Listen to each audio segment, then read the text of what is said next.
Okay, so I want to give an example. The point of this, there's a couple of points. One, I just want to give you an example of like what sounds like a good answer, but it might be a really bad answer.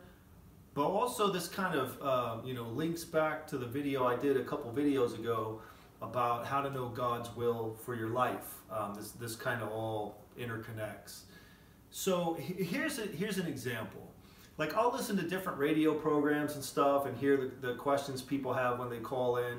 Here's an example. I was listening to Pastor's Perspective. It's on K-Wave 107.9.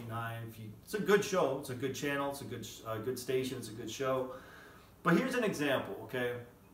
This guy calls in and he says, here's my problem. I keep trying to make this thing happen. I can't remember what it was. It was like, career move or something like that, or he's trying to get like a business off the ground, trying to do something to that effect. And he says, I keep trying to do it and I'll make a little bit of progress, but then it just collapses. And it's like every time I think like this is going to be the time that I make it happen, like it just gets collapsed, it just gets brought down. And he's like, I just wonder if you could tell me like what's the problem? What am I doing wrong? Like what's going on here? And so the pastor, he says, he goes, I was in a very similar situation and nothing was working out and I kept getting stopped and stopped and stopped. And he says, and it was because I was thinking too small and God had something better for me. God didn't want to give me those things that I wanted. He wanted to give me his best. He was saving his best for me. And the guy was very satisfied with that answer. Okay, God's saving his best for me. Is that a good answer? I mean, no, maybe, yes, no, it might be. I mean, this is why it's so important to get close to God, because I don't know what that guy's situation was. You know why maybe he kept failing over and over and over? He might be stupid. He might be making a whole bunch of obvious mistakes. He might have, every time he comes up with a plan, it might have a fatal flaw. It might be the case that he's completely on the wrong path. Like the thing that he thinks God wants him to do, God may be looking at him like, man, how many times do I have to destroy you before you'll understand that I don't want you to do that? I'm not saying that that's necessarily the case, because it might not be. That pastor might be right. He might be absolutely right that this guy's thinking too small. God's got big plans for him and he can't wait to give him this big plan.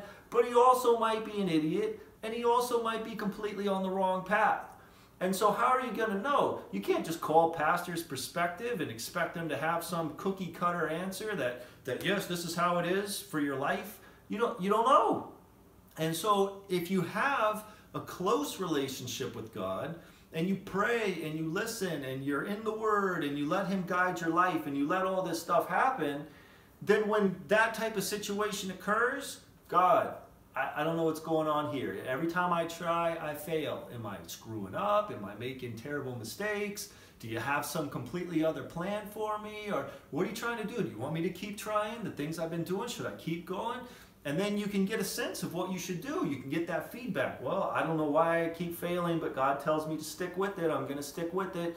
Well, God seems to be telling me I thought I was on the right path, but He's making it clear to me I'm just on the wrong path. I'm not succeeding because I'm on the wrong path. Like, you need to let God guide your actions.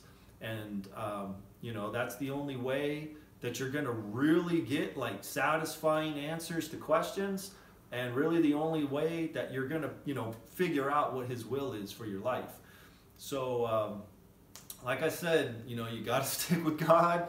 You got to be close to God. You got to do the things that God is pressing upon you to do and asking you to do.